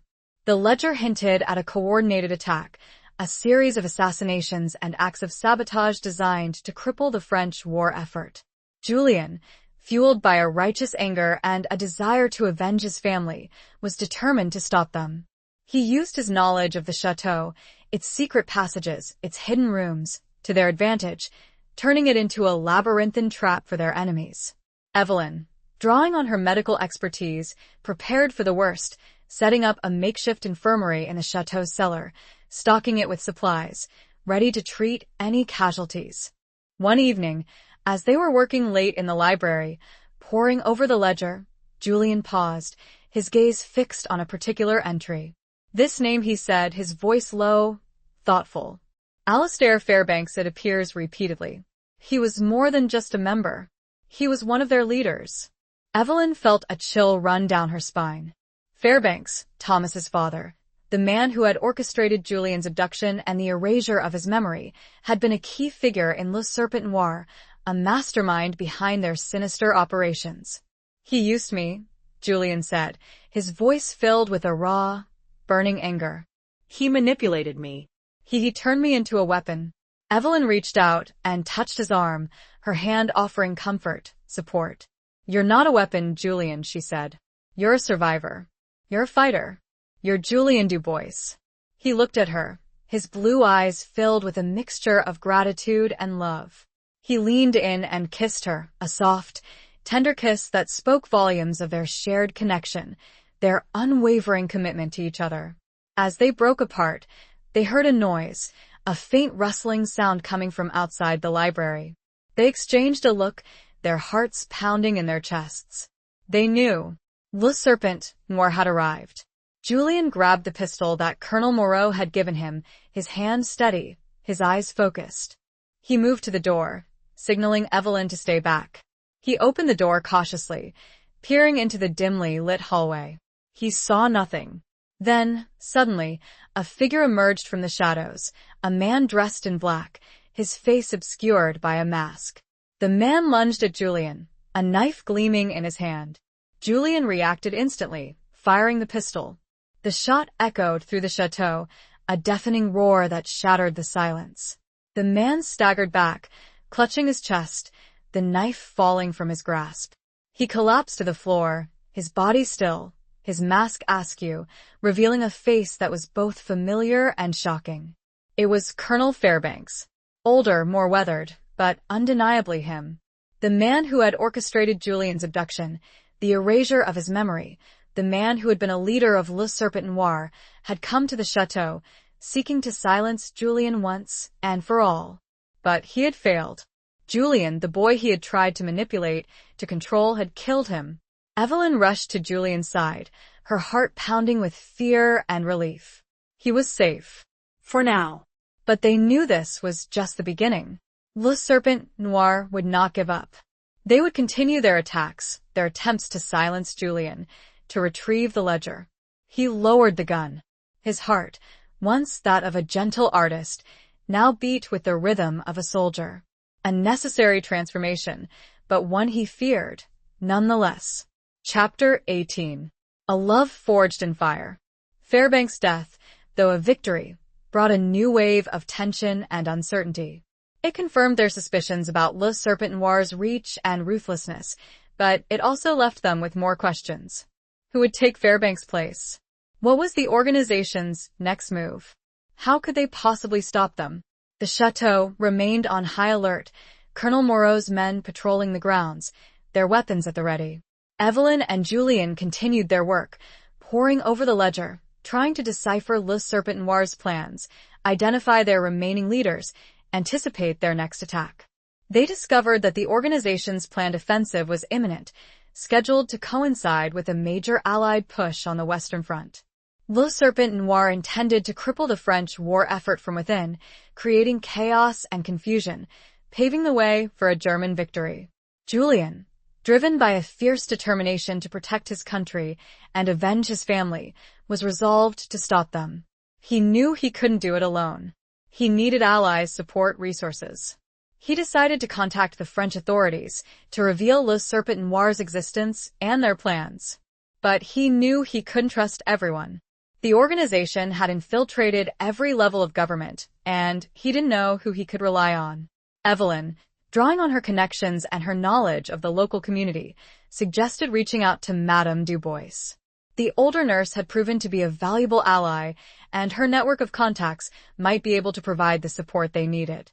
They met with Madame Dubois in secret, in the bombed-out church near the hospital. They explained the situation, showed her the ledger, revealed Le Serpent Noir's plans.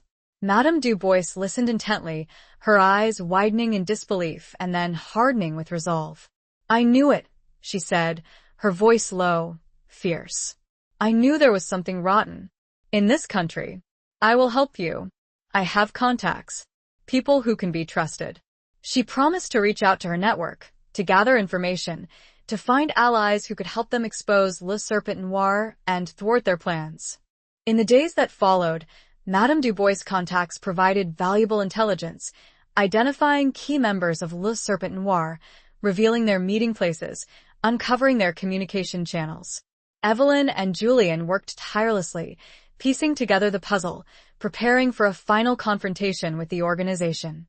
They knew the risks were enormous, but they were driven by a shared sense of purpose, a commitment to justice, a love that had been forged in the fire of adversity.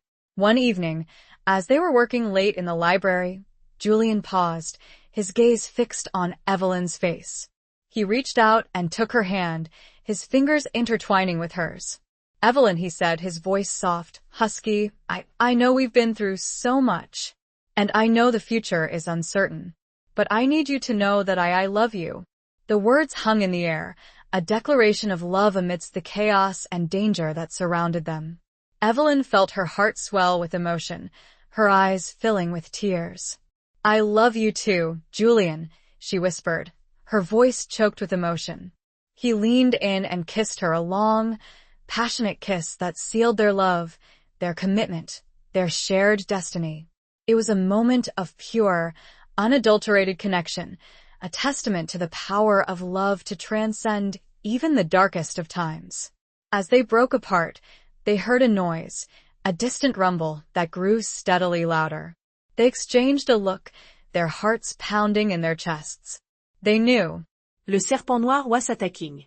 Julian grabbed his pistol, his hand steady, his eyes focused. He looked at Evelyn, his gaze unwavering. "Stay with me," he said. "And be careful." She nodded, her own hand reaching for a small, sharp scalpel she'd taken from the infirmary supplies. She was a nurse, yes, but she was also a fighter. She would stand by Julian's side, protect him, defend their love, their future, against the forces that sought to destroy them. Their love had been forged in the fire of war, of secrets, of betrayal. And now it would be tested in a final, decisive battle. Chapter 19. Surrender at Sunset. The attack on the chateau was swift and brutal.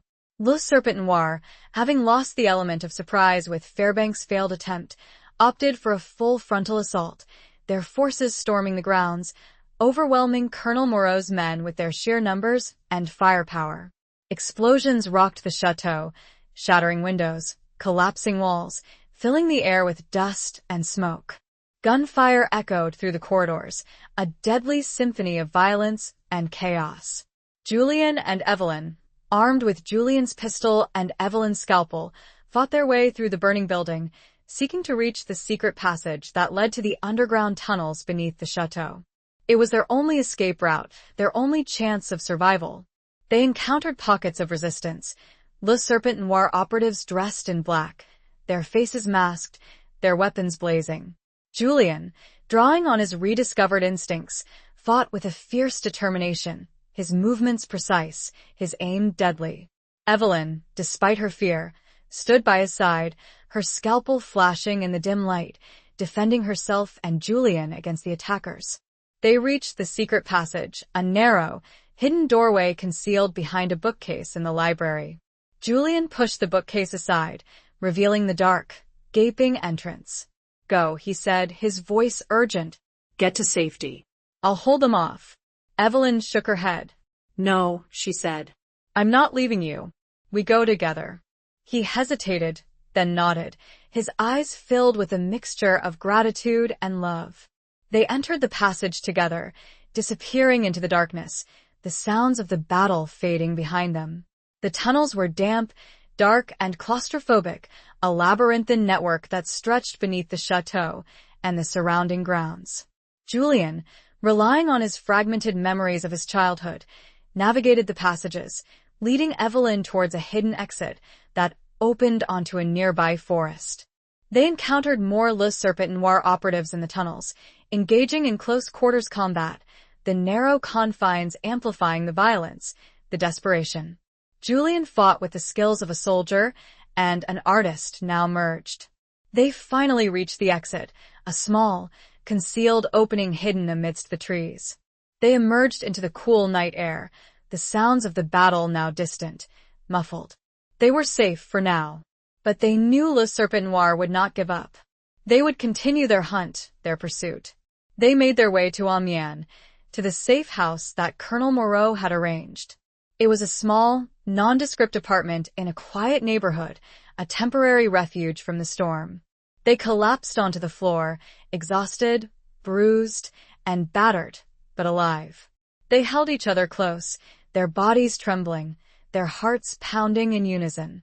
As the sun began to set, casting a golden glow over the city, Julian turned to Evelyn, his blue eyes filled with a mixture of sadness and acceptance. "It's over, Evelyn," he said, his voice soft, weary. "We can't keep fighting. We can't keep running. We have to surrender." Evelyn looked at him, her heart sinking. She knew he was right. They couldn't defeat Le Serpent Noir on their own. They needed help, support, resources. "But the ledger," she said, her voice trembling. "The evidence, we can't let them get it." Julian nodded. "I know," he said. "We'll give it to Madame Dubois. She'll know what to do. She'll get it to the right people." They contacted Madame Dubois, arranging a meeting at the bombed-out church, their usual rendezvous point. They handed her the ledger, entrusting her with their precious evidence, their only hope of exposing Le Serpent Noir and bringing them to justice. As the sun dipped below the horizon, painting the sky with hues of orange and purple, Julien and Evelyn walked hand in hand towards the local gendarmerie, the French police station. They were surrendering, yes, but not to Le Serpent Noir. They were surrendering to the authorities, to the rule of law, to the hope that justice would prevail. They knew they were taking a risk, that Le Serpent Noir had infiltrated every level of government. But they also knew that they had to trust someone, that they couldn't fight this battle alone. As they entered the police station, Julien turned to Evelyn, his blue eyes filled with a love that had been tested, forged, and strengthened by the fires of adversity. "Whatever happens," he said, his voice firm, resolute, "we'll face it together." She nodded, her own eyes filled with a love that was as deep, as unwavering, as the setting sun. They had surrendered, yes, but their love, their connection, their shared commitment to justice remained unbroken. And as they walked toward an unknown future, the setting sun was, at last, not symbolic of an ending, but of a hope, a belief that dawn would, eventually, break. Chapter 20. The Long Road Home. The surrender to the gendarmerie was a gamble, a leap of faith into the murky waters of wartime justice. Julien and Evelyn were immediately separated, interrogated, their stories scrutinized, their every word dissected and analyzed. The presence of Le Serpent Noir within the government was a palpable threat, casting a shadow of doubt over every interaction, every official. Evelyn found herself in a cold, sterile room, facing a stern-faced inspector who seemed more interested in discrediting her story than in uncovering the truth. She recounted her experiences, her relationship with Julien, the discovery of the ledger, the attacks by Le Serpent Noir, her voice trembling but firm, her determination unwavering. The inspector listened skeptically, his eyes narrowed, his questions sharp and probing. He questioned her motives, her sanity, her loyalty. He suggested that she was delusional, that she'd been manipulated by Julien, that she was part of a conspiracy to undermine the French war effort. Evelyn fought back, defending herself, defending Julien, defending the truth. She presented the evidence, the letters, the map, the ledger, her voice rising in anger and frustration as the inspector continued to dismiss her claims. Days turned into nights, the interrogations relentless, the pressure mounting. Evelyn felt isolated, vulnerable, her hope dwindling. She didn't know where Julien was, what was happening to him, whether he was safe. Then, one morning, she was unexpectedly released. She was ushered into a small, dimly lit room, where she found Julien waiting for her. He looked tired, his eyes shadowed, but he was alive, and he was free. They rushed into each other's arms, holding each other tight, their bodies trembling with relief and a shared sense of exhaustion. "What happened?" Evelyn asked, her voice choked with emotion. Julien explained that Madame Dubois had intervened, using her network of contacts to reach influential figures within the government, people who were not under Le Serpent Noir's control. She'd presented the ledger, the evidence, the testimonies, forcing the authorities to take action. The tide had turned.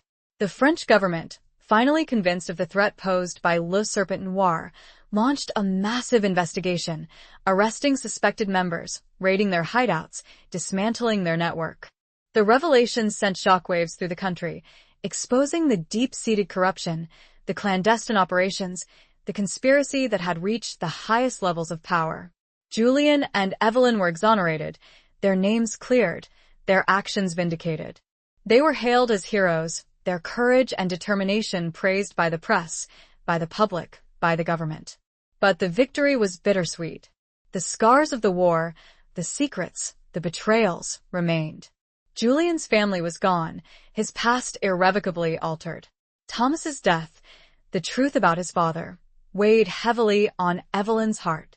They returned to the Château de Fleur, now liberated from Le Serpent Noir's control, a symbol of hope and resilience. Julien, reclaiming his birthright, began the long process of rebuilding, of restoring the chateau, the gardens, his family's legacy. Evelyn, her heart torn between her love for Julien and the memory of Thomas, made a difficult decision. She decided to return to England, to confront Thomas's family, to seek closure, to find peace. Julian understood. He knew that she needed to resolve her past, to come to terms with her loss, before she could fully embrace their future. They stood in the secret garden, surrounded by the white roses, their blooms luminous in the soft sunlight. They held each other close, their hearts aching with a mixture of love, sadness, and a shared sense of hope. "I'll come back," Evelyn whispered, her voice choked with tears. "I promise." Julian nodded, his blue eyes filled with a love that transcended time, distance, and the scars of war. "I'll be waiting," he said. Their parting was painful, a separation that mirrored the countless separations that the war had inflicted on lovers, families, and friends. But it was also a testament to their strength, their resilience, their unwavering belief in a future where love, truth, and justice would prevail. Evelyn's journey home was long, arduous, but it was a journey she had to take, a pilgrimage to the past that would ultimately pave the way for a future filled with hope, with healing, and with the enduring power of love. The long road home was, for both of them, just beginning. Epilogue. England, 1920.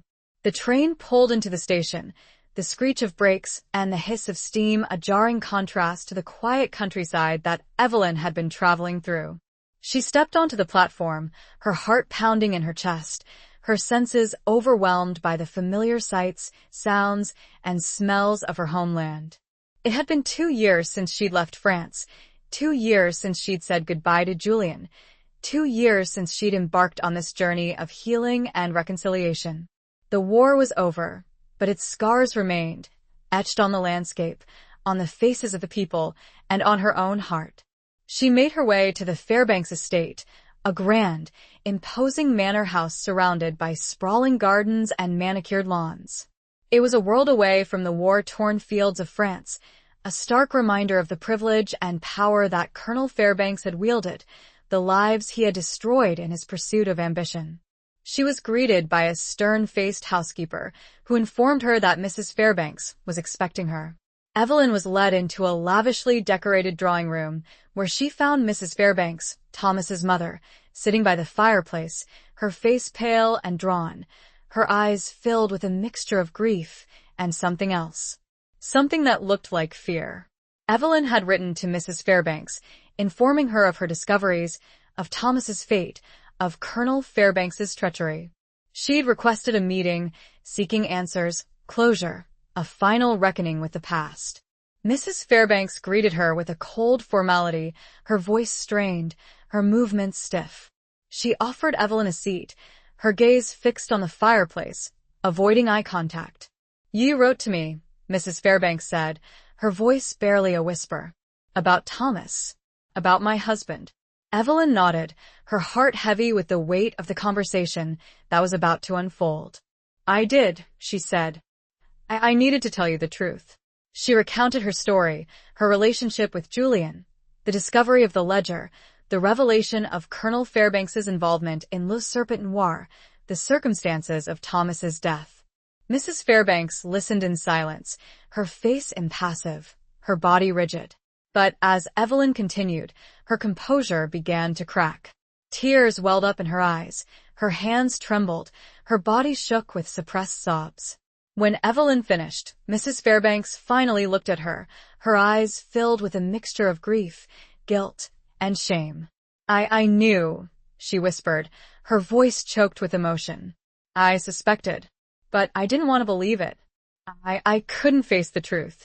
She confessed that she'd found letters, correspondence between Colonel Fairbanks and Le Serpent Noir, evidence of his treachery, his betrayal. She'd kept it hidden, protected his reputation, his legacy, at the expense of her own son, of Julian, of Evelyn. "I'm so sorry," she said, her voice breaking. "For everything. For Thomas. For you. For Julian." Evelyn felt a wave of compassion wash over her. She saw the pain, the guilt, the regret that Mrs. Fairbanks had carried for so long, the burden of her husband's sins, her own complicity. "It's over now," Evelyn said, her voice soft. "The truth is out." and justice will be served. They sat in silence for a long time, the only sound the crackling of the fire, the muffled sobs of a mother grieving for her son, for her choices, for the life that could have been. Evelyn left the Fairbanks estate, her heart heavy but also lighter. She'd found closure, a sense of peace that had eluded her for so long. She'd confronted the past, faced the truth, and forgiven those who had wronged her, including herself. She made her way to the village cemetery, to Thomas's grave. She stood before the headstone, her eyes tracing the inscription, her heart aching with a familiar pang of loss. She placed a bouquet of white roses on the grave, a tribute to Thomas, to Julian, to the love that had been lost, the love that had been found, the love that had endured. As she turned to leave, she saw a figure standing in the distance, watching her. It was Julian. He'd come. He'd followed her. He'd waited. They walked towards each other, their steps slow, hesitant, their eyes locked in a gaze that spoke volumes of their shared journey, their enduring love, their unwavering hope for the future. They met in the middle of the path, their hands reaching out, their fingers intertwining. They embraced, a long, tender embrace that sealed their reunion, their commitment, their love. "Welcome home, Evelyn," Julian whispered, his voice choked with emotion. She smiled, tears welling up in her eyes. "It's good to be home," she said. They walked away together, hand in hand, leaving the past behind, embracing the future, their love a beacon of hope, a testament to the enduring power of the human spirit to heal, to forgive, to love, even amidst the ruins of war. The end.